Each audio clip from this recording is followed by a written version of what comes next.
Pathanamthitta കോയിപ്രത്ത് gym ട്രെയിനറെ കൊലപ്പെടുത്താൻ ശ്രമിച്ച കേസിൽ ഒളിവിലായിരുന്ന 2 പേർ പിടിയിൽ.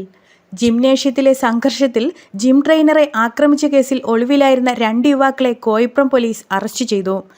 പുറമറ്റം പടുതോട് മരുതുകാലായിൽ ഷിജിൻ ഷാജഹാൻ 24, കീഴ്വായ്പൂര് മണ്ണുംപുറം കുളത്തുങ്കൽ ബിൻസൺ കെ മാത്യു 28 എന്നിവരാണ് കോയിപ്രം പോലീസിന്റെ പിടിയിലായത്. വെണ്ണിക്കുളത്തുള്ള പെഗാസസ് ജിംനേഷ്യത്തിൽ പ്രാക്ടീസിന് വന്ന ഷിജിൻ ഷാജഹാനെ ജിമ്മിനുള്ളിൽ ലഹരിവസ്തു ഉപയോഗിക്കുന്നത് വിലക്കിയതിലുള്ള വിരോധം കൊണ്ട് ജിം ട്രെയിനറായ അലൻ റോയിയെ ഓഗസ്റ്റ് 1 വൈകിട്ട് 6:30 ഷിജിൻ ഉൾപ്പെടെയുള്ള 5 പ്രതികൾ ചേർന്ന് മർദ്ദിക്കുകയായിരുന്നു. ജിമ്മിൽ പ്രാക്ടീസിന് ഉപയോഗിക്കുന്ന ഇരുമ്പ് ബാർ, ഹെൽമറ്റ് എന്നിവ എടുത്ത് തലയിലടിക്കുകയും നെഞ്ചത്ത് ചവിട്ടുകയും ചെയ്തു.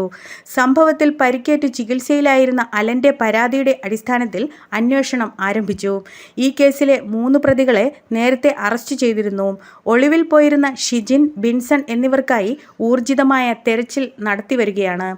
ഷിജിൻ ഷാജഹാൻ കോയിപ്രം പോലീസ് സ്റ്റേഷനിലെ 2 ക്രിമിനൽ കേസുകളിലും ബിൻസൺ കെ മാത്യു തിരുവല്ല പോലീസ് സ്റ്റേഷനിലെ ഒരു മയക്കുമരുന്ന് കേസിലും പ്രതികളാണ്.